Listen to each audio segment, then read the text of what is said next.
Yoga philosophy training is a requirement for yoga teacher training.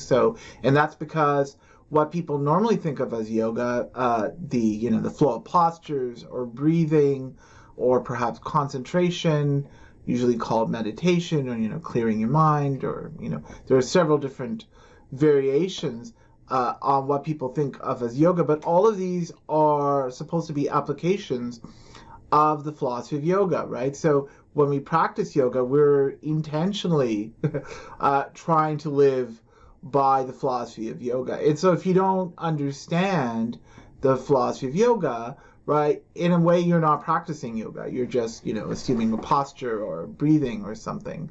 And so it's quite sensible that yoga philosophy is a requirement for, understanding yoga philosophy is thought to be a requirement to be able to teach yoga. But, unfortunately, there are very few philosophers who actually study or research yoga philosophy. And there are historical reasons for this, right? When I started myself as a graduate student, the common view was that there was no practical philosophy in South Asia. And one of the things I've dedicated the last 20 years of my life to is to showing how that confusion comes about and why it's wrong.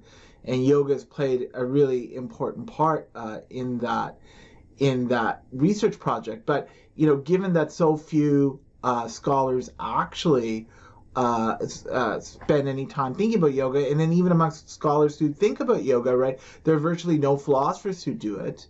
There's a real lack of scholarly knowledge about yoga philosophy in the world, right? And so in the community, when people learn yoga philosophy, they're frequently not learning it from a philosopher or someone with advanced training in philosophy.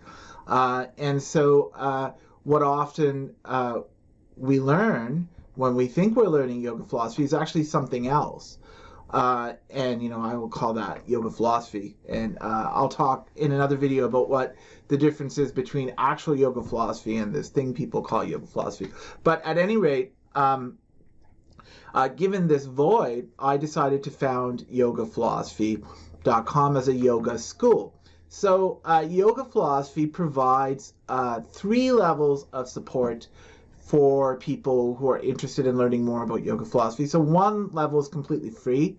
So you just have to tune into our webpage or our YouTube channel or our Facebook page, or you could sign up for our mailing list and you will get updates on new material. But basically, I post free yoga philosophy video lectures and teachings online. So you could view those at your convenience, and my intention is to update those regularly.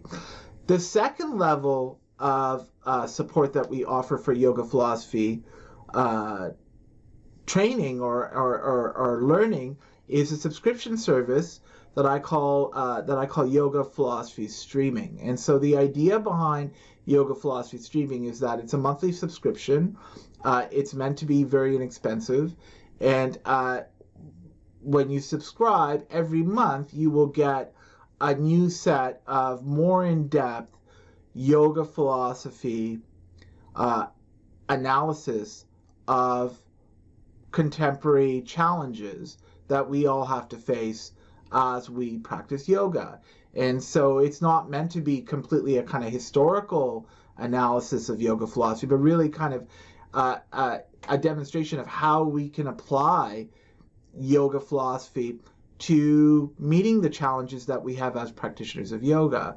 Okay, and so every month there will be a new set of yoga philosophy lectures, and that's a kind of monthly subscription. You can join anytime, you can cancel anytime, and it's meant to be an inexpensive proposition to keep up with yoga philosophy as a kind of refreshing addition to your practice.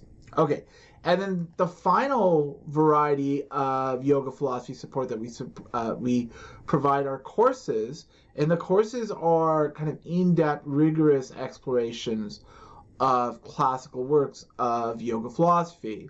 Okay, and These are meant for serious students of yoga philosophy. They're also meant as a stepping stone for our yoga philosophy teaching accreditation. So, and from what I can tell, this is a first of its kind. There are lots of places where you can learn how to teach yoga, but there's no obvious place to learn how to teach yoga philosophy. And this, of course, is a kind of central component of yoga training. And certainly, even though there is yoga philosophy instruction that's provided, there's none really that's kind of based on an academic and rigorous study of philosophy. So to fill that void, we will be rolling out this year requirements for successfully completing a yoga philosophy teacher training program.